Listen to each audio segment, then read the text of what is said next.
लोग हर मोड़ पे रुक रुक के निकलते क्यों हैं? इतना डरते हैं तो फिर घर से निकलते क्यों हैं? नमस्कार, मैं हूं विजय त्रिवेदी और आपने देखना शुरू कर दिया है हमारा खास कार्यक्रम सत्य की विजय।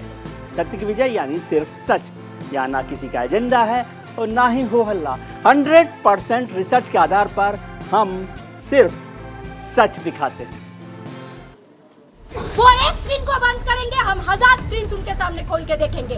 वो एक न्यूज़ स्क्रीन को बंद करेंगे, हम लाखों न्यूज़ स्क्रीन को देखेंगे। हम क्या चाहते हैं? आजादी। तो हम क्या चाहते हैं? आजादी। तो एबीवीपी से आजादी। तो एबीवीपी से आजादी। तो censorship से आजादी। तो आरएसएस से आजादी। तो आरएसएस से आजादी।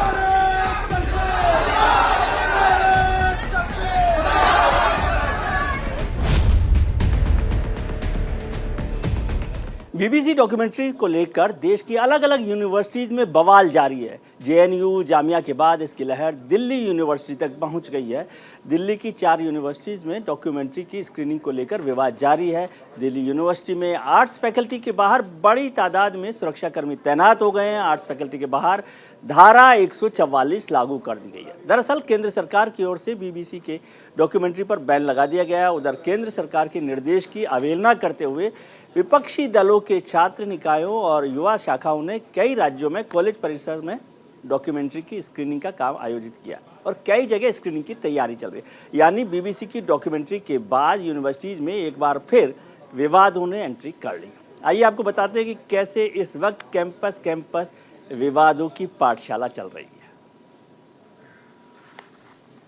विवादों की पाठशाला बीबीसी डॉक्यूमेंट्री पर जेएनयू और जामिया में तो यूनिवर्सिटीज़ में हंगामा हो ही रहा है, जामिया में भी हो रहा है और जेएनयू में लगातार इसको लेकर बवाल खड़ा हुआ है। उसके बाद दिल्ली यूनिवर्सिटी में भी आज दिल्ली यूनिवर्सिटी के आर्ट्स कैंपस में धारा 144 लागू कर दी गई क्योंकि वहाँ भी उसको स्क्रीन करने की बात हो रही थी। गणतंत्र दिवस पर अलीगढ़ यूनिवर्सिटी में भी कुछ धार्मिक नारे लगाए गए जिसको लेकर काफ़ी बवाल खड़ा हुआ एएमयू को लेकर। अम्बेडकर यूनिवर्सिटी में भी आज़ादी और जय श्री राम के नारे लगे थे तो उसको लेकर भी काफ़ी हंगामा हुआ छात्रों के साथ। कोलकाता की जो जाधवपुर यूनिवर्सिटी है उसमें भी जोरदार बवाल हुआ है, हंगामा हुआ है, उसका भी मसला वही था। हैदराबाद यूनिवर्सिटी में भी एसएफआई और एबीवीपी यानी जो 2 अलग अलग छात्र संगठन है वो छात्र आमने सामने आ गए। डॉक्यूमेंट्री दिखाने पर पुडुचेरी यूनिवर्सिटी में भी झड़प हुई, थोड़ा सा हंगामा हुआ, वहाँ भी बवाल रहा है। तो यानी देश भर में अलग अलग यूनिवर्सिटीज़ में ये चल रहा है। कहते हैं कि पाठशाला किसी भी चीज़ को सीखने का सबसे अच्छा माध्यम है। हाल ही के दौर में जितनी भी यूनिवर्सिटीज़ और कॉलेजेस में बवाल हुए हैं उनमें केंद्र बिंदु छात्र संगठन रहे, चाहे वो एबीवीपी हो, एनएसयूआई हो या फिर एसएफआई। तीनों संगठनों का नाम हर जगह सुनाई देता है। आइए आपको इन तीनों संगठन जो देश के बड़े छात्र संगठन माने जाते हैं उनके बारे में बताते हैं। एबीवीपी जो है राजनीतिक तौर पर देखें तो आरएसएस और बीजेपी की विचारधारा से प्रभावित है। एनएसयूआई कांग्रेस की विचारधारा से भी प्रभावित है और उनका छात्र संगठन है। और एसएफआई लेफ्ट से जुड़ा छात्र संगठन है। इसके साथ साथ आजकल जेएनयू में आइसा का भी काम काफ़ी चल रहा है। एबीवीपी के सदस्य जो है 33 लाख से ज़्यादा बताए जाते हैं देश भर में, जबकि एनएसयूआई के सदस्यों की संख्या 55 लाख है और एसएफआई के सदस्यों की संख्या भी 43 लाख है। अलग अलग यूनिवर्सिटीज़ में इन अलग अलग संगठनों का छात्र संगठनों पर कब्जा है। उत्तर से दक्षिण तक इस वक्त डॉक्यूमेंट्री पर कैंपस में कोहराम हुआ। आपको देश की 6 यूनिवर्सिटी की तस्वीरें दिखा रहे हैं जहां पर इसको लेकर बवाल मचा हुआ है। जेएनयू में जो जंग है वो देख रहे हैं आप पहली तस्वीर में। आज दिल्ली यूनिवर्सिटी में भी काफ़ी बवाल हुआ। जो हमारी अलीगढ़ मुस्लिम यूनिवर्सिटी अलीगढ़ में वहाँ पर भी धार्मिक नारे लगाए गए। जामिया में घमासान चल रहा है। हैदराबाद में भी इसको लेकर काफ़ी हंगामा हुआ और जाधवपुर यूनिवर्सिटी जो कोलकाता की है वहाँ भी बवाल काफ़ी हुआ है। लगातार इस पर बवाल चल रहा है अलग अलग यूनिवर्सिटीज़ में। आज दिल्ली यूनिवर्सिटी के आर्ट कैंपस में भी काफ़ी हंगामा हुआ, वहाँ धारा 144 लगा दी गई। जेएनयू में आइसा के जो छात्र हैं, नेता हैं, वो लगातार इस पर बवाल कर रहे थे। दिल्ली यूनिवर्सिटी में हुआ, एएमयू में हुआ। एएमयू में कल जो है धार्मिक नारे लगाए गए थे, उसको लेकर भी बड़ा गंभीर मसला बना है। जामिया में जिस तरह से घमासान हो रहा है, हैदराबाद की यूनिवर्सिटी में भी घमासान है और जाधवपुर जो यूनिवर्सिटी है वहाँ भी इसको लेकर काफ़ी बवाल हुआ है। वहाँ छात्र नेता जो हैं इसको लेकर हंगामा कर रहे थे। ये 6 तस्वीरें आप देख रहे हैं अलग अलग यूनिवर्सिटीज़ के बवाल और हंगामे की, खासतौर से डॉक्यूमेंट्री को लेकर जिस तरह से छात्र संगठन दिखाई दे रहे हैं। जेएनयू और विवादों का नाता कोई नया नहीं है। कई दशकों से जेएनयू को एक ऐसे संस्थान के तौर पर देखा जा रहा है जहां छात्र आंदोलन सबसे जल्दी पनपते हैं और विरोध की आवाज़ यूनिवर्सिटी कैंपस से बाहर निकलती है। इसे वामपंथी राजनीति का गढ़ भी कहा जाता है। लेकिन पिछले कुछ साल में इसमें जिस तरह से इजाफा हुआ है और जेएनयू के अलावा देश के कई और प्रतिष्ठित यूनिवर्सिटीज में जिस तरह से विवाद देखने को मिला है, ऐसे में सवाल उठता है कि क्या राजनीति का अखाड़ा बनती जा रही हैं यूनिवर्सिटीज़? क्या यूनिवर्सिटीज़ को बदनाम करने की कोई साजिश हो रही है? और डॉक्यूमेंट्री पर जो हंगामा हो रहा है वो प्रोपेगेंडा है, और किसका एजेंडा है ये? आज इसी मुद्दे पर चर्चा करेंगे। चर्चा करने के लिए हमारे साथ जुड़ रहे हैं जेएनयू में एबीवीपी के संयोजक शेषमणि साहू साहब, जेएनयू में एनएसयूआई के general secretary Amisha Thakur, Ambedkar university से दिल्ली एसएफआई के अध्यक्ष लगन मंगला और एएमयू एसयू के पूर्व अध्यक्ष फैजुल हसन हमारे साथ जुड़ रहे हैं, और एएमयू के पूर्व छात्र डॉक्टर निशीश शर्मा भी हमारे साथ जुड़ेंगे। मेरी सहयोगी मनीषा भी हमारे साथ जुड़ रही है। मनीषा लगातार इस पूरे कार्यक्रम को, पूरा जो हंगामा चल रहा है यूनिवर्सिटीज में, उस पर कवर कर रही हैं और लगातार लगे हुए हैं। छात्र संगठन जितने लगे हैं उतने मनीषा भी लगे हुई। मनीषा, क्या अपडेट है, क्या हंगामा है बरपा?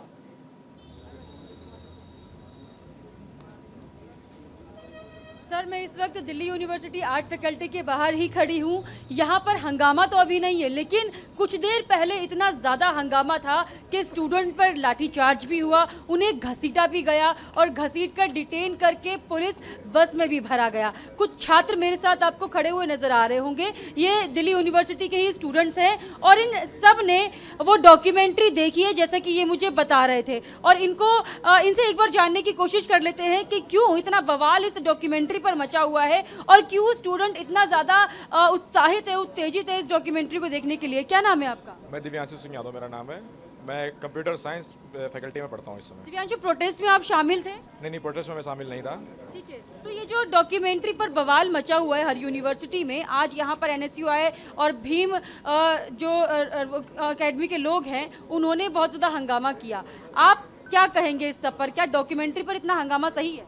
मैं सबसे पहले कहना चाहूँगा इसमें सबसे बड़ी गलती सरकार की है। सरकार को इसको ब्लॉक करने का आदेश नहीं देना चाहिए था। उनको एक सिंपल सी एडवाइजरी निकालनी चाहिए थी, क्योंकि बीबीसी जो है एक इंग्लैंड जो ब्रिटेन है उसकी सरकार उनसे जुड़ी हुई है, वो स्टेट स्पॉन्सर्ड एक तरीके से हम लोग कह सकते हैं। तो लोग अपना प्रोपेगेंडा चला रहे हैं, तो आपको एडवाइजरी जारी करनी चाहिए थी कि आप इसको मत देखिए, इस पर हमारे प्रधानमंत्री जी के बारे में झूठ बोला गया है, गलत बोला गया है। तो ये एक हद तक ठीक था, लेकिन अब इन्होंने आदेश दे दिया कि आप ब्लॉक कर दीजिए हर जगह से, ट्विटर से, व्हाट्सएप से, हर जगह से। लेकिन ये आज के समय में संभव नहीं है। आप लिंक देख लीजिए, मेरे पास लिंक उपलब्ध है, और ये इतनी उत्सुकता इन लोगों ने पैदा कर दी है कि कोई भी देखे। ये देखिए लिंक है, पूरी तीनों लिंक है, दोनों एपिसोड्स हैं इस पे, और सबके पास ये अवेलेबल है। लेकिन मनीषा, ये जो लिंक ये दिखा रहे हैं ना, हर स्टूडेंट के मोबाइल में ये लिंक मौजूद है। और जब मैं अम्बेडकर, जब लिंक सबके पास मौजूद है और यदि वो देख रहे हैं, तो इसमें इतना हंगामा करने की क्या जरूरत है कैंपस में? इसका मतलब कुछ और प्रोपेगेंडा भी चल रहा है, कुछ और पॉलिटिक्स भी चल रही है स्टूडेंट यूनियन की।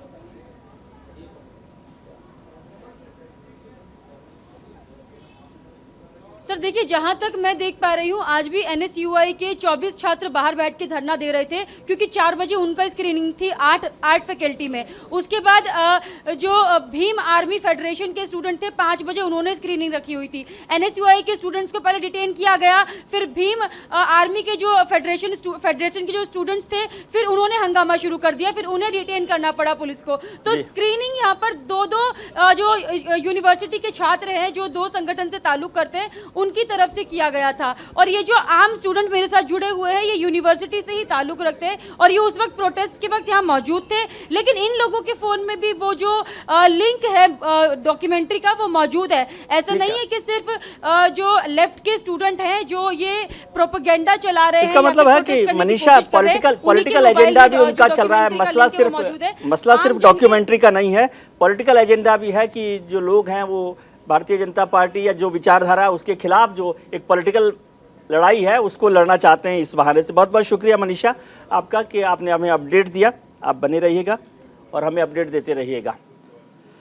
हमारे साथ शेषमणि साहू साहब भी हैं, जेएनयू के संयोजक हैं एबीवीपी के।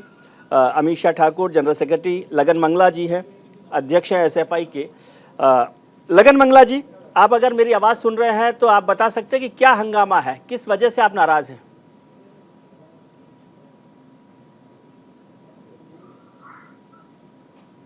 नेतृत्व में ये डॉक्यूमेंट्री देखना आज के समय में इतना ज़रूरी इसलिए बन गया है क्योंकि जिस तरीके से ये अटैक हो रहा है स्टेट इंस्टीट्यूशंस पे, जिस तरीके से सच्चाई छुपाने की कोशिश की जा रही है, वो साफ साफ हमें ये बताता है कि जो सरकार है उसकी एक एकजुटता है, जिसमें गुजरात राइट्स में जिस तरीके से उनका तालमेल था, जिस तरीके से उन्होंने इन्फ्लुएंस किया। लेकिन लगन सुप्रीम कोर्ट तक ने इसमें जो है पूरे अपने फैसले सुना दिए, तब इसमें ऐसी क्या नई बात है? और जब सरकार ने कहा है, प्रधानमंत्री हमारे देश के प्रधानमंत्री हैं और उनके खिलाफ अगर कोई प्रोपेगेंडा हो रहा है और सरकार ने कहा कि इसे बैन करना चाहिए, तो इसमें क्या आपत्ति आपको लग रही है?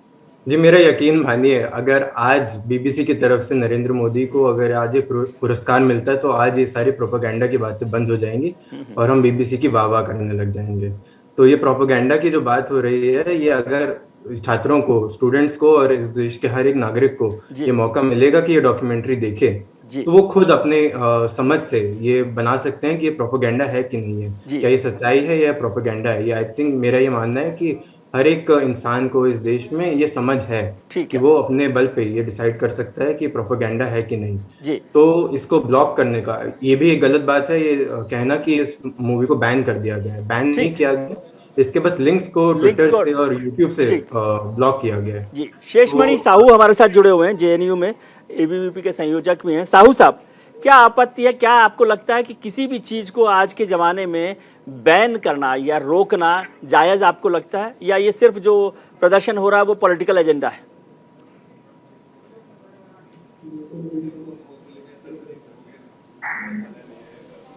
आप अपने आप को अनम्यूट करिए। आरोप गलत है। हमें जानने की आवश्यकता है कि ऐसे एक ऐतिहासिक समय में जब भारत अपने 74वें गणतंत्र को मना रहा है और उस ऐतिहासिक वर्ष में, जिस वर्ष में भारत G20 की अध्यक्षता कर रहा है, वैश्विक स्तर पर भारत के नेतृत्व की एक्सेप्टेंस बढ़ी है। भारत को थर्ड वर्ल्ड एक आशा की किरणों, आशा के साथ में देख रहा है कि हमें नेतृत्व करेगा, हमें नए सिरे से एक आशान्वित होकर के भारत की ओर देख रहे हैं। ऐसे समय में भारत के शीर्ष नेतृत्व पर ऐसे जो तथ्य हैं उसको तोड़ मरोड़ तक प्रस्तुत किया जा रहा है।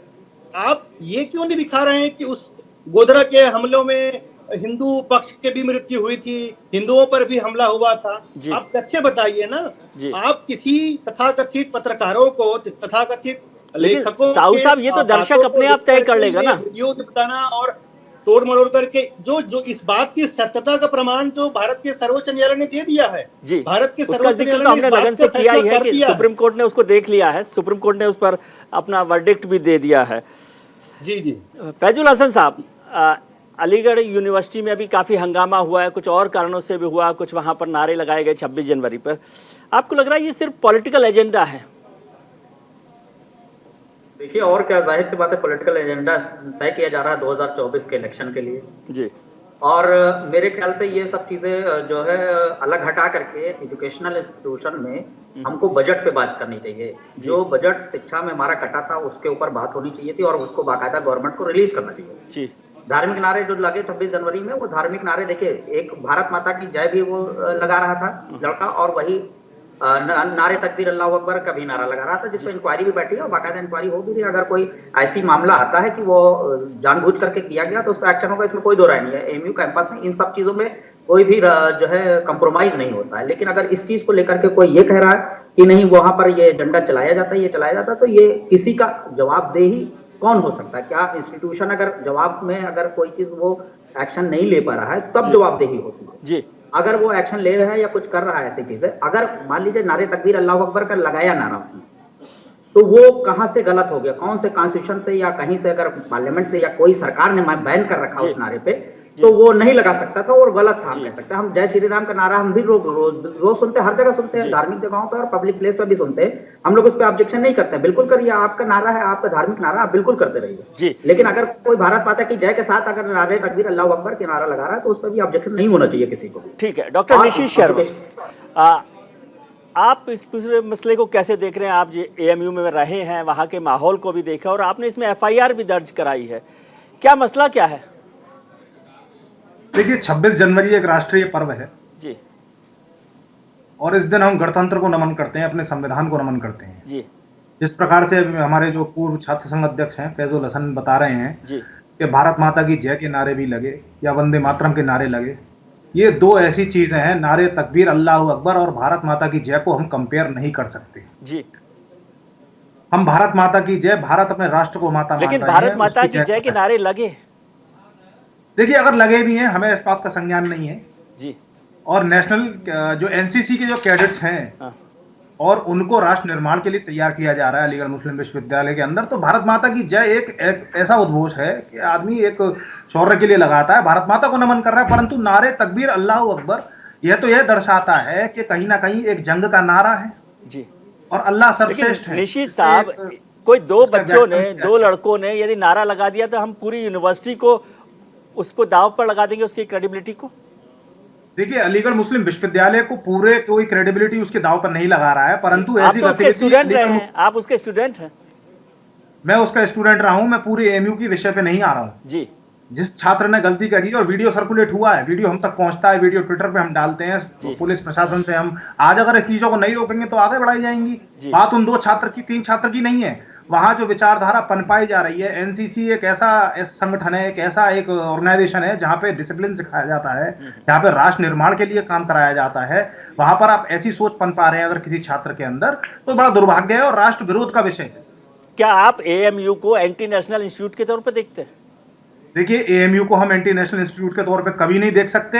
हम वहां के छात्र हैं, हमें गर्व होता है, परंतु शर्म भी आती है जब ऐसी गतिविधियां हमारे सामने आती हैं। तो जी, कितने छात्र पढ़ते हैं सर वहां पर अंदाजन? देखिए, 28,000 वहां छात्र हैं। 28,000 छात्र में यदि 4 छात्र कोई नारा लगा दें, कुछ भी कर देते हैं। आपको पता है, आप घर में रहते हैं, घर में 10 लोग होते हैं, 10 में से 3 लोग अलग तरीके के होते हैं। देखिए, ये नारा किसी धार्मिक परिसर के अंदर लगाया जाए उचित है, और ये नारा एक गणतंत्र दिवस जैसे राष्ट्रीय पर्व के अवसर पर लगाया जाए तो बहुत ही अनुचित है। इस पे सिर्फ मेरी ही नहीं, सबकी संवेदनाएं हैं इस चीज को लेकर, सबकी भावनाएं आहत हो रही हैं कि वहां इस प्रकार का नारा क्यों लगाया जा रहा है। जो नारा पत्थरबाज लगाते हैं, जो नारा बॉम्ब लिंचिंग करने वाले लगाते हैं, उस नारे को आप गणतंत्र दिवस पर राष्ट्रीय ध्वज के सामने वाइस चांसलर की उपस्थिति में क्यों लगा रहे हैं? ठीक है, मैं लगन मंगला के साहब के पास आऊं, लेकिन मैं फैजुल हसन साहब आपसे समझना चाहता हूं, क्योंकि आप छात्र संघ के अध्यक्ष रहे हैं, एएमयू में आपका लंबा रिश्ता रहा है, आप कैसे इसको जोड़ना चाहते हैं?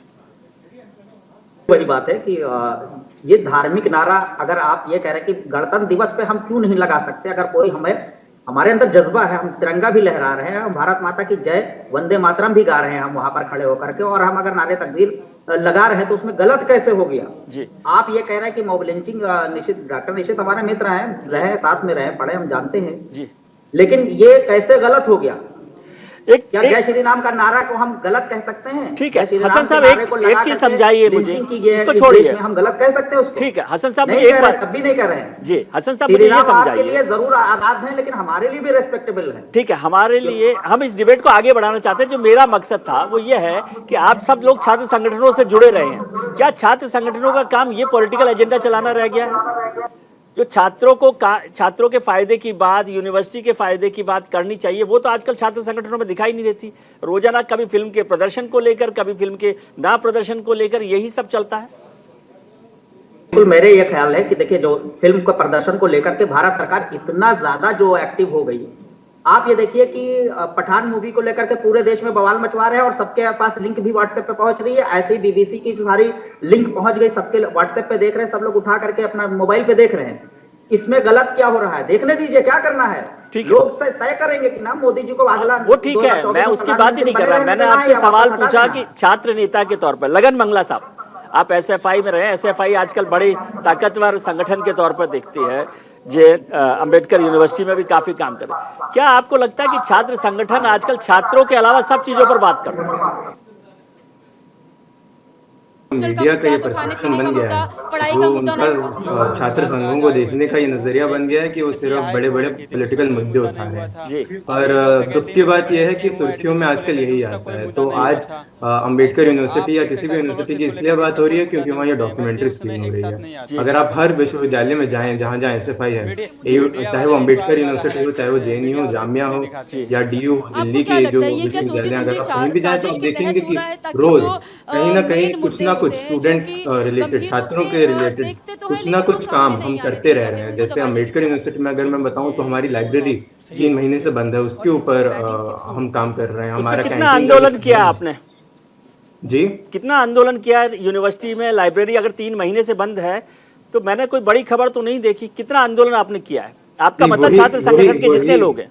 वही मैं कह रहा हूँ, यही दुख की बात है कि मैं 3 साल से अम्बेडकर विश्वविद्यालय में हूँ, मैं 3 साल से एसएफआई के साथ उधर काम कर रहा हूँ, पर ऐसा आज तक नहीं हुआ है कि इतना बड़ा कोई मुद्दा जो डॉक्यूमेंट्री बन गया है, जो छोटे छोटे मुद्दे हैं, जैसे फैकल्टी ना होना, जी, जैसे कैंटीन तो में खाना फैकल्टी पर महंगा बात होना, हो, जैसे स्कॉलरशिप ना मिलना, जी, तो ये सब कामों पे मैंने आज तक नहीं देखा है कि मीडिया के लोग हमसे इंटरव्यू लेने आ रहे हैं। पर जब ये डॉक्यूमेंट्री का लगन मंगला साहब, आप लाइब्रेरी को लेकर धरना देने बैठ जाएंगे तो मीडिया वाले पहुंच ही जाएंगे, लेकिन आप उसके लिए धरना नहीं देते ना।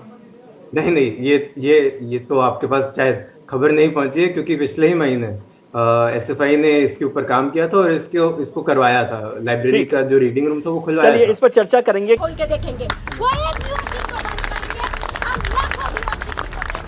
हम क्या चाहते हैं? आजादी। तो हम क्या चाहते हैं? आजादी। तो एबीवीपी से आजादी। तो एबीवीपी से आजादी। तो सेंसरशिप से आजादी। तो आरएसएस से आजादी। तो आरएसएस से आजादी।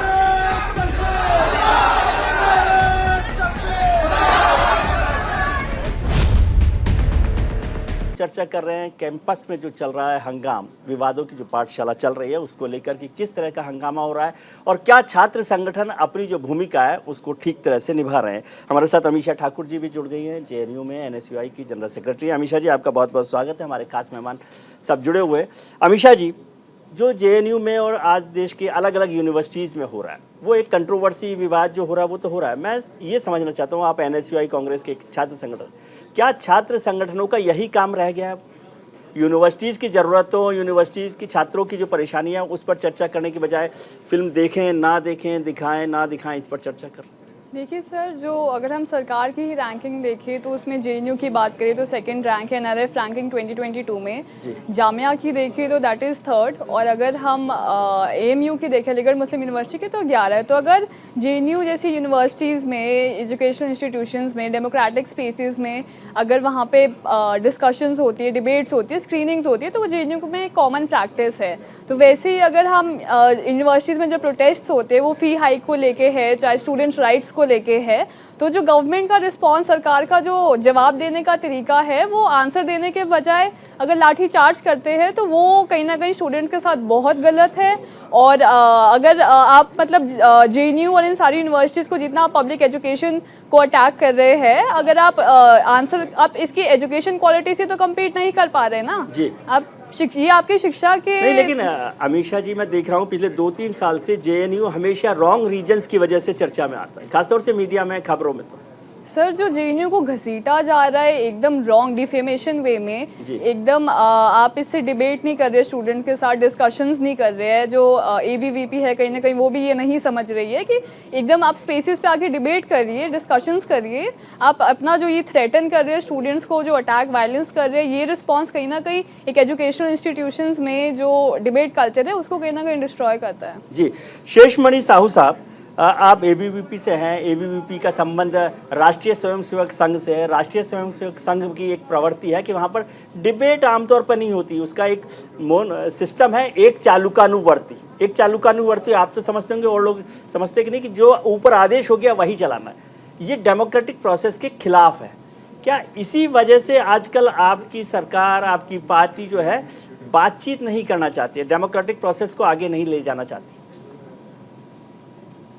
बिल्कुल, इस बात से मैं इत्तेफाक नहीं रखता और आपकी बात के अगेंस्ट में बात कहूँगा जी। पहली बात तो ये कि मेरे मित्र अमीषा ने कहा कि एबीवीपी भी इन स्पेसेस को नहीं समझती और एबीवीपी भी इन सब के खिलाफ में रहती है। इस बात को अमीषा और लगन के साथ करता हूँ। मैं कहता हूँ कि अगर देश को तोड़ने वाली बात, अगर तथ्यों को सही तरीके से भारत के इमेज को खराब करने की बात होगी, भारत के अपने इमेजेस को खराब करने की बात होगी, अगर किसी भी तरीके की बात भारत के खिलाफ होगी, तो उस बात के खिलाफ में विद्यार्थी परिषद और विद्यार्थी परिषद के जैसे और तमाम तरीके के संगठन हमेशा से खड़ा होकर लड़ते रहेंगे। जहां तक आपका सवाल है कि आपने कहा कि आरएसएस और बाकी संगठनों में वन मैन शो होता है, बाकी ऊपर से ऑर्डर आते हैं, ये आप शायद मुझे लगता है कि थोड़ा और आपको समझने की आवश्यकता है। जी। जितनी चर्चाएं राष्ट्रीय स्वयंसेवक संघ अपने बैठकों में, अपने निर्णयों में रखती है, जितनी डेमोक्रेसी अपने निर्णयों में राष्ट्रीय स्वयंसेवक संघ रखती तो है। फिर परेशानी शायद क्या है अपनी फिर किताबों में अमित आप शाह के भारतीय जनता साथ और पार्टी लगन को के अध्ययन साथ? समय में आप पढ़े भी होंगे। ठीक है साहू साहब, फिर अमित शाह के साथ और लगन के साथ बात करने में परेशानी क्या? वो बात ही करने की बात तो कर रहे हैं। आप बिल्कुल, हम डेमोक्रेटिक बात प्रोसेस करने को को अलाउ तैयार करें हैं, ना। लेकिन उन तथ्यात्मक बातों के साथ में बात होनी चाहिए। जब भारत की अखंडता को बार बार, भारत के जो एकता है, विविधता है, उसको इस्तेमाल करके अगर तोड़ने की बात आएगी, तब तक विद्यार्थी परिषद उनके खिलाफ अरे लड़ेगी। साहू साहब, हम अब तो बातचीत आपकी के लिए सरकार तैयार हैं, में हमने दो तो कहा था। अब तो आपकी सरकार में मंत्री जेएनयू से हैं, अब उसको जेएनयू को टुकड़े टुकड़े गैंग कहना तो बंद कीजिए। हमने कहा कि जेएनयू में कुछ गैंग है, वो टुकड़े टुकड़े गैंग है। जेएनयू कभी कोई भी इंस्टीट्यूशन एंटी नेशनल नहीं होता है। इंस्टीट्यूशन में रहने वाले कुछ चंद भर के लोग, जी, जैसे एनएसयूआई जैसे लेफ्ट के तमाम संगठन, ये टुकड़े टुकड़े गैंग है। कोई भी इंस्टीट्यूट खराब नहीं होता। एएमयू एंटी नेशनल नहीं है। एएमयू में रहने वाले कुछ लोग जो भारत माता की जय को सांप्रदायिक जो आपके साथ नहीं है, वो सब टुकड़े लोग टुकड़े गैंग है। जो आपके साथ नहीं है वो लोग बिल्कुल नहीं है। चंद भर लोग हैं जो कैंपस में, हर कैंपस में है, जी, वो टुकड़े टुकड़े गैंग है। जी, जो बार बार इन कैंपसेस के स्पेसेस को इस्तेमाल करके कैंपसेस का नाम खराब करना, ये इनका काम है। जी, अमित ये शाह चंद कुछ आप भर जोड़ना लोग जो है वो टुकड़े टुकड़े गैंग है। जी। शेषमणि जी, जो देखिए एबीवीपी की इमेज है भारत की, या जो आप बाकी संगठनों को टुकड़े टुकड़े गैंग, वो तो एक आरटीआई में गवर्नमेंट ने, सेंट्रल गवर्नमेंट ने खुद रिप्लाई किया है ना कि ये किसके के लिए कोई डेटा नहीं एग्जिस्ट करता। ये वाला जो एक टर्म है एंटी स्टूडेंट या देश विरोधी, ये आप लोग अगर अपने उससे चाह रहे हैं कि आप चाह रहे हैं कि कोई भी डॉक्यूमेंट्री आए, आप चाह रहे हैं कोई भी लेबल आए या जेएनयू का, पहले आपकी गवर्नमेंट और एबीवीपी पहले उसको पास करे, फिर लेबल्स पूरा देश देखे, तो ऐसा तो नहीं है। This is a democratic country. जी लगन जी, मैं एक बात समझना चाहता हूँ, क्योंकि हमारे हिंदुस्तान की राजनीति में बहुत सारे नेता जो हैं स्टूडेंट पॉलिटिक्स से आए, छात्र राजनीति से आए, अच्छी बात है, वो एक तैयार होते। तो क्या ये वजह तो नहीं लगती कि लगन साहब को, शेषमणि जी को, अमित शाह को, कि अब ये एक मौका है, फाइनल निकलना है यूनिवर्सिटी से, उससे पहले अपना एक पूरा प्लेटफॉर्म पॉलिटिक्स का बना लें, ताकि आगे जाके तुरंत एमएलए एमपी का टिकट मिल जाए।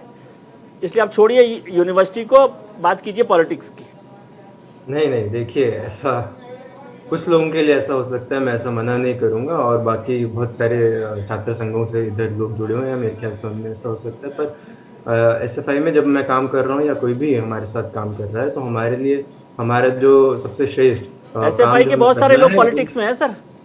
जी, एसएफआई के बहुत सारे लोग पॉलिटिक्स में हैं आज की तारीख में हिंदुस्तान। जी, वो उससे मैं नकार नहीं रहा हूँ। मैं बस ये कह रहा हूँ कि हमारा प्राइमरी काम, जो काम हम एसएफआई करने आए हैं, वो ये है कि हम अपने यूनिवर्सिटी को, उस स्पेस को, जो यूनिवर्सिटी स्पेस हमें देता है, उसको हम कैसे सुधार सकते हैं, कैसे हम ये इंश्योर कर सकते हैं कि हर एक बच्चा जो मध्यम वर्ग से आ रहा है, पिछड़े वर्ग से आ रहा है, वो जाके शिक्षा प्राप्त कर सकता है, निःशुल्क, सबसे कम दाम में शिक्षा ले सकता है, और जो पब्लिक यूनिवर्सिटी में ही मिल सकती है।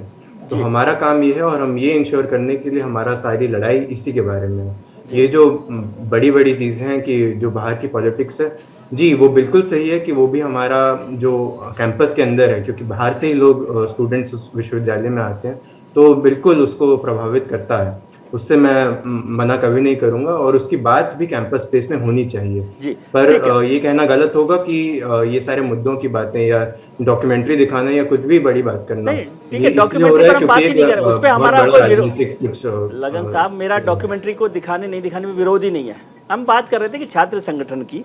यदि इस सवाल को ऐसे पूछूं कि आज हमारे पास इस समय मौजूद हैं, एनएसयूआई से अमित शाह जी हैं, आप एसएफआई से हैं, और जो शेषमणि जी हैं वो एबीवीपी से हैं, क्या कोई ऐसा मौका हो सकता है? छात्रों की समस्याएं तो कॉमन है सबके लिए, एसएफआई के लिए, एबीवीपी के लिए, एनएसयूआई के लिए।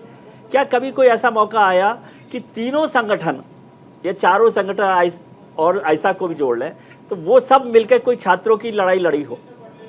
कोई मौका ऐसा नहीं होता? जी देखिए, मेरे को ऐसा लगता है, और मेरा संगठन का ये मानना है कि सारे जो छात्र संघ हैं, उनका कुछ कुछ अलग अलग विचारधारा है। जो एसएफआई मानता है, छात्रों की समस्या तो एक ही होगी ना सर? छात्र को शिक्षा मिलनी चाहिए, हर छात्र को नौकरी मिलनी चाहिए। ये हमारे दो बेसिक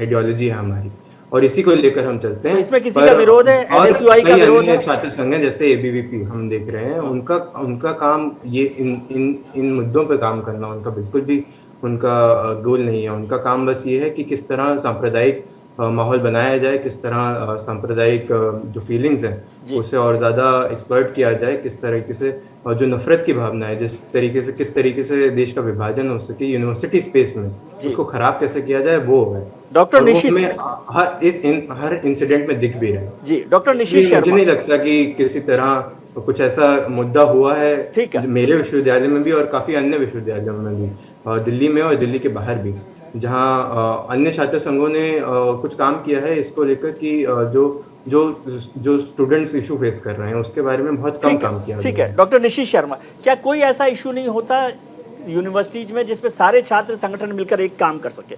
जैसे लगन ने कहा कि उनके फोकस जो है छात्रों की शिक्षा और नौकरी दोनों है, आपका विरोध है शेषमणि जी का और अमीषा का और निशित जी का इस विषय?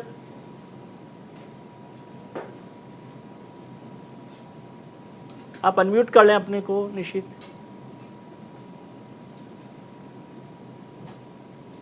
देखिए, हम अलीगढ़ मुस्लिम विश्वविद्यालय के छात्र रहे हैं। यहाँ पे जैसे हमारी विंग्स हैं, एबीवीपी हुई, एसएफआई हुई या एनएसयूआई हुई, हमारी जो पॉलिटिक्स है, स्टूडेंट पॉलिटिक्स, इन पे बेस नहीं है जी। पार्टी पॉलिटिक्स यहाँ से एक्सक्लूडेड है। कई ऐसे विषय होते हैं जैसे हॉस्टल का विषय हुआ, डाइनिंग का विषय हुआ, प्लेसमेंट के विषय हुए या एडमिनिस्ट्रेशन से कोई बात हुई करने की, तो उसमें सब लोग एकजुट होकर के ही काम करते थे।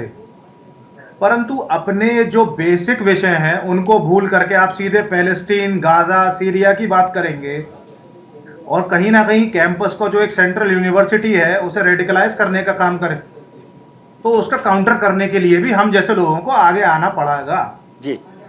और यही इस विषय में हुआ है, जो गणतंत्र दिवस पे जो नारे लगे हैं उसके खिलाफ जो शिकायत की गई है जी। शेषमणि जी, आप खिलाफ है छात्र शिक्षा और नौकरी के? लगन कह रहे हैं कि बहुत सारे समय आए हैं जब हम सारे संगठन भी मिलकर काम किए हैं जी। अभी रिसेंट में मुझे जानकारी है कि 2019 में जब जेएनयू में फी हाइक मूवमेंट हुआ था जी, तो लगभग 15 दिनों तक विद्यार्थी परिषद भी अपने जेएनयू के नेतृत्व में एक ज्वाइंट स्ट्रगल कमेटी थी। उस स्ट्रगल कमेटी में अपना इन प्रिंसिपल उनके साथ में लड़ाई लड़ी थी।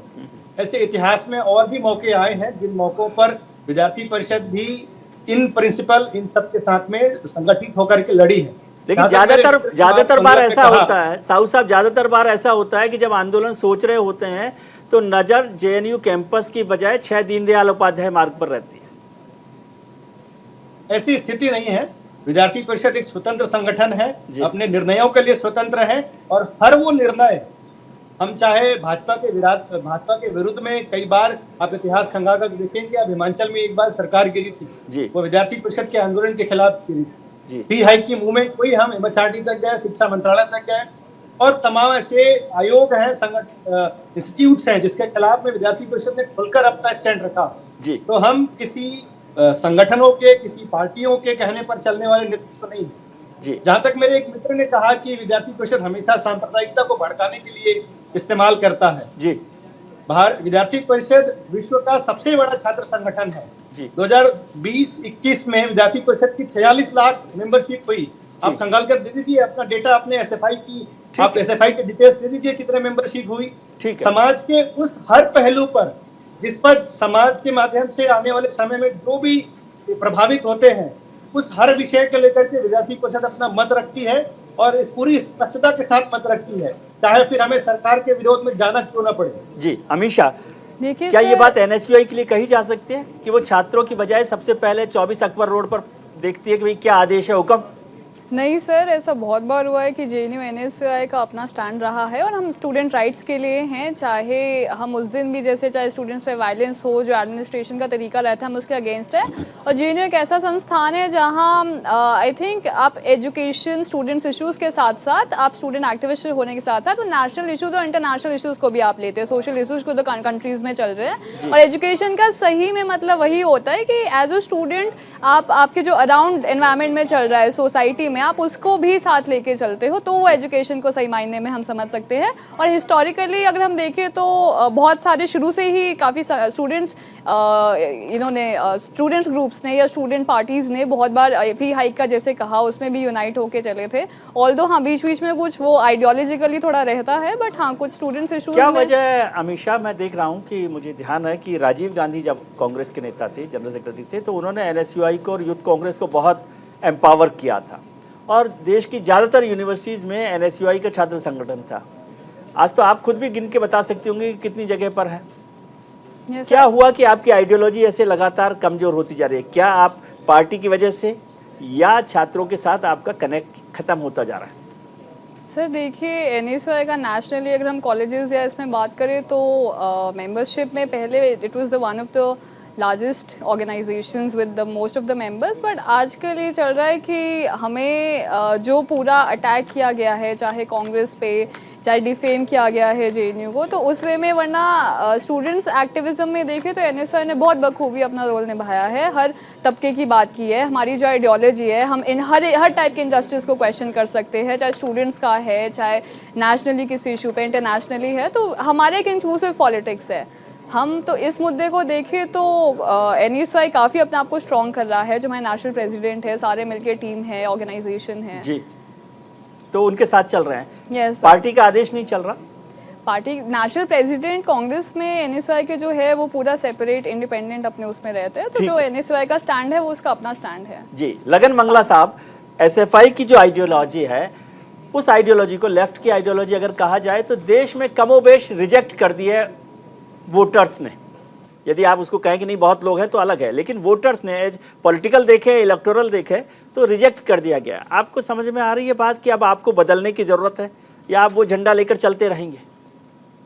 देखिए, तो मैं आपसे ये जो आपकी बात है उससे मैं पूरी तरह सहमत नहीं हूँ कि ये जो हमारी आइडियोलॉजी है उसे पूरी तरह से खारिज कर दिया गया। ऐसा बिल्कुल भी नहीं है। मैंने सर इसलिए स्पेसिफिक कहा, इलेक्टोरली आपको खारिज कर दिया गया है। कहाँ है आप? जी, वो मैं समझ रहा हूँ, पर आप देखेंगे कि केरल में अभी एक वामपंथी सरकार है और उसके अलावा भी कई जगहों पे अभी हमने बहुत ही हिस्टोरिक किसान मूवमेंट देखा। उसमें हम देखते हैं कि सबसे बड़ा जो संगठन है वो ऑल इंडिया किसान सभा है, जो उधर उनको नेतृत्व में संयुक्त किसान मोर्चा बनाता है। उधर हम देख रहे हैं कि किस तरीके से जो प्रगतिशील मूवमेंट है वो इन सब नागरिकों तक पहुंच रही है। और यही चीज़ें धीरे धीरे करके ये इलेक्टोरली जिसकी आप बात कर रहे हैं उसमें भी कन्वर्ट होंगी, उसका मुझे बिल्कुल भी उसमें कोई शक नहीं है। पर ये कहना कि इलेक्टोरली खारिज कर दिया गया है प्रोग्रेसिव मूवमेंट को, ये इससे मैं बिल्कुल भी मैं सहमति नहीं करता हूँ। जी, अभी तो आपके एक बड़े नेता थे, छात्र नेता, वो आजकल अमित शाह जी के साथ चल रहे हैं झंडा लेकर। जी, मैं आप इंडिविजुअल्स की अगर बात इंडिविजुअल नहीं, मैं कह रहा हूँ कि मतलब कुछ लोग समझ रहे हैं कि आइडियोलॉजी से थोड़ा सा अब आगे बढ़ने की जरूरत। मैं इंडिविजुअल की बात नहीं कर रहा, इसलिए मैंने नाम का जिक्र नहीं किया। जी, अब मैं वही कह रहा हूँ कि अगर इंडिविजुअल की बात करें तो एक इंडिविजुअल नेता कुछ भी कर सकता है, पर एक जो लार्जर मूवमेंट है जो हमने खड़ी करी है, जो 1925 में शुरू हुई थी इस देश में और बहुत पहले से, उससे भी पहले से जो पूरे विश्व में चल रही है, उसको हम आगे लेके जा रहे हैं। और आज भी हमारा ये मानना है कि वो उतनी ही काबिल है और उतनी ही कामयाब है।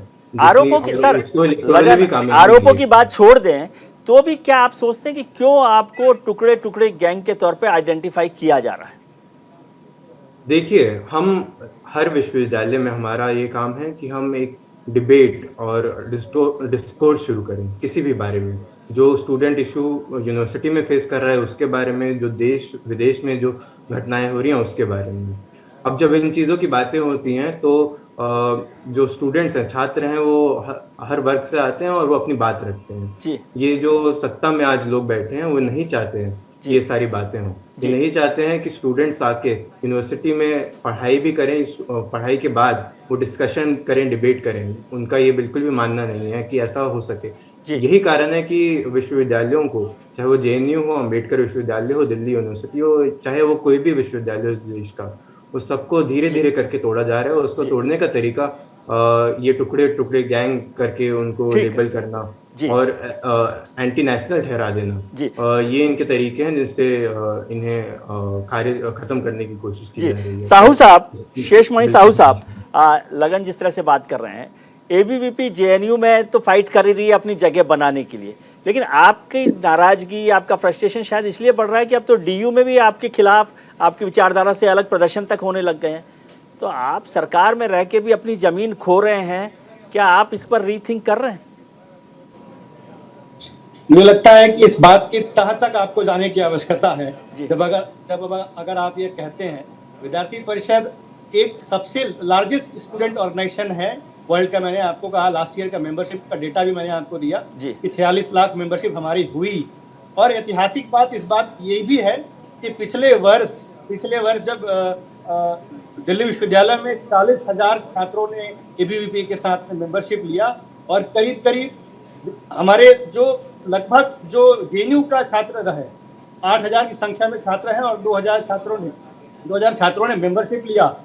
इलेक्टोरली अगर देखा जाए तो अलायंस को मिलते हैं 3,000 वोट और विद्यार्थी परिषद को मिलते हैं 2,000 वोट। तो आप एक मान सकते हैं कि विद्यार्थी परिषद जेएनयू में अपनी जगह बनाने के लिए संघर्ष नहीं कर रहा है, जगह बन चुकी है। सारे अपोजिशन पार्टी। सर, मैं तो ये समझना चाहता हूं कि जो एबीवीपी की आइडियोलॉजी है, थॉट प्रोसेस है, मैं उसके समर्थन विरोध की बात नहीं कर रहा, वो जेएनयू में जगह नहीं बना पा रहा। ये जितने प्रदर्शन हो रहे हैं पिछले 3 साल में, वो ये बार बार साहू साहब को समझाते हैं कि ये केवल वोट मेंबरशिप बनाने से काम नहीं चलेगा, अपनी आइडियोलॉजी को बच्चों के, छात्रों के दिमाग में बैठाना पड़ेगा। और आपके लिए तो अब लगन ने वहां पर भी कर दिया है, दिल्ली यूनिवर्सिटी में खतरा। मैं तो आपको आगाह कर रहा हूँ सर। मुझे लगता है कि आपको ग्राउंड पे आने की आवश्यकता है। आज जब राष्ट्रवाद की बात होती है तो कितने छात्र हमारे साथ प्रोटेस्ट में जुड़ते हैं, कितने छात्र हमारे डिबेट्स में, डिस्कशन में, जो भी विषय को लेकर के हम चर्चा कराते हैं उन विषयों के साथ जुड़ते हैं। वहीं आप छात्र आंदोलनों की, जो प्रोग्रेसिव छात्र आंदोलन, तथाकथित प्रोग्रेसिव छात्र आंदोलन है, उनके भीड़ और उनकी संख्या को देखिए तो आपको एहसास होगा कि जिन आंदोलनों के नाम पर इतनी संख्या में लोग जुड़ते थे, जिन नजीब के नाम पर ये संख्या जुटाते थे, आज देखिए कि उनकी संख्या बिल्कुल कम हो गई है। आप सवाल कर रहे हैं कि दिल्ली विश्वविद्यालय में क्या स्थिति है, तो अगले 6 महीने में जब छात्र संघ चुनाव होंगे तो आपके पास में सारी बात स्पष्टतः दिख जाएगी। हमारी सारे कॉलेज के विश्वविद्यालय, सारे कॉलेजेस में हमारी अपनी इकाइयां हैं। नहीं, वो ठीक है, वो संगठन की बात में, संगठन पर मैंने आपके संगठन पर सवाल ही नहीं किया। कार्यकर्ता के रूप में पूरा समय दे रहे हैं। साहू साहब, मैंने आपके संगठन पर सवाल ही खड़ा नहीं किया। मैंने कहा कि आपकी जो विचारधारा थी उसके खिलाफ लोग अभी खड़े हैं और वो विचारधारा ज्यादा ताकतवर दिखाई देती है, उसकी बात थी। अमित शाह जी, एबीवीपी का तो संगठन है, बताया साहू साहब ने कि बड़ा संगठन हो गया, बहुत मेंबर हो गए, सब कुछ हो गया। कांग्रेस या एनएसयूआई तो ऐसे लगता है न 3 में न 13 में। लगन मेहता जी की जो, लगन मंगला जी की जो पार्टी है, संगठन है, वो छोटा होते हुए भी ताकतवर आवाज है। सर, अगर हम कैंपस में एनएसयूआई का देखें तो जैसे आपने शुरू में स्टूडेंट इश्यूज़ की बात की, तो हमारा स्टूडेंट कम्युनिटी पे ट्रस्ट है। हम लोगों को सिर्फ इश्यूज़ पॉलिटिसाइज करने के लिए नहीं, हम आखिर तक लड़ते हैं। तो कैंपस में आप चाहे लोगों को लाइब्रेरी का इशू है, ईसी का, या भी हॉस्टल्स में किसी भी, तो सबसे पहले अगर कॉल्स आती है तो हमें बहुत ज़्यादा स्टूडेंट कम्युनिटी का हम पे ट्रस्ट है। और हम अपनी राजनीति इससे नहीं हटाना चाहते कि सिर्फ पॉलिटिसाइज करने के लिए, लाइमलाइट लेने के लिए। अब बहुत सारी आपने रामनवमी का इंसिडेंट्स देखे, तो हम पहले हमें छोटा सा सवाल का जवाब दीजिए, वक्त नहीं है, मैं नहीं चाहता कि कोई एनिमी के तौर पे देखे, लेकिन आप अपना पॉलिटिकल एनिमी किसको देखते हैं, एसएफआई को, एबीवीपी को?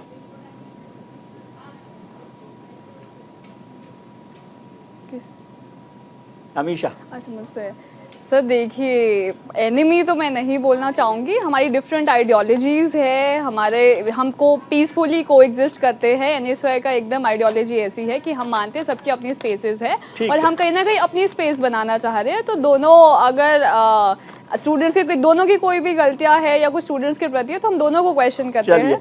बहुत बहुत शुक्रिया आपका, वक्त हमारे पास नहीं है। हम भी चाहते हैं कि सब अपनी अपनी पॉलिटिकल स्पेस भी बनाएं और छात्रों की ताकत के लिए, छात्रों के हितों के लिए काम करें। आप लोगों का बहुत बहुत शुक्रिया कि आपने वक्त निकाला। आज हमने शो की शुरुआत में आपसे एक सवाल पूछा था कि क्या राजनीति का अखाड़ा बनते जा रहे हैं विश्वविद्यालय। इस पर 60% लोगों ने हाँ के पक्ष में वोट दिया है, यानी समझते हैं कि भाई पॉलिटिक्स हो रही है, और 40% लोग इसके पक्ष में नहीं हैं। आपने नेताओं की बात सुनी, छात्र संगठनों की बात सुनी, अब छोटी सी बात मेरी भी, विजय भी। एक बेहतरीन गाना है कि जो है नाम वाला वही तो बदनाम है। शायद ये बात भारत की कुछ यूनिवर्सिटीज़ पर भी लागू होती है, क्योंकि जब भी बात भारत के सबसे प्रतिष्ठित शिक्षण संस्थाओं की आती है तो सबसे ऊपर नाम आता है JNU, DU, AMU, जामिया। लेकिन एक सच ये भी है कि जब भी बात विवादों की आती है तो ये नाम फिर सबसे ऊपर दिखाई पड़ते हैं। जब भी देश में कोई मुद्दा गूंजता है ये अपने आप कटघरे में खड़े दिखाई पड़ते हैं। छात्र किसी भी देश का भविष्य कैसा होगा इस पर निर्भर करता है। देश की राजनीति से लेकर अर्थशास्त्र, खेल, विज्ञान, भूगोल, सबका भविष्य छात्रों के हाथ में होता है। कहते हैं कि राजनीति में माहिर बनने के लिए यूनिवर्सिटीज नर्सरीज की तरह काम करती हैं। जब जब सत्ता निरंकुश हुई, छात्रों ने अपने युवा जोश से उसका सिंहासन हिला दिया। लेकिन तब रोज न तो ऐसे मुद्दे होते थे और ना ही विवाद। लेकिन जिस तरह हाल के दौर में शिक्षा के मंदिर विवादों की नर्सरी बने हैं, वो गंभीर बात है। शिक्षा के मंदिर को मंदिर की तरह रहने दिया जाए तो अच्छा है। राजनीति का अखाड़ा बनाने में मिट्टी अपने मुंह पर आती है। आज के कार्यक्रम में इतना ही। उम्मीद करता हूं कि आपका आने वाला कल आज से बेहतर हो। आप अपना ख्याल रखिए और उनका ख्याल रखिए जो आपका ख्याल रखते हैं। नमस्कार।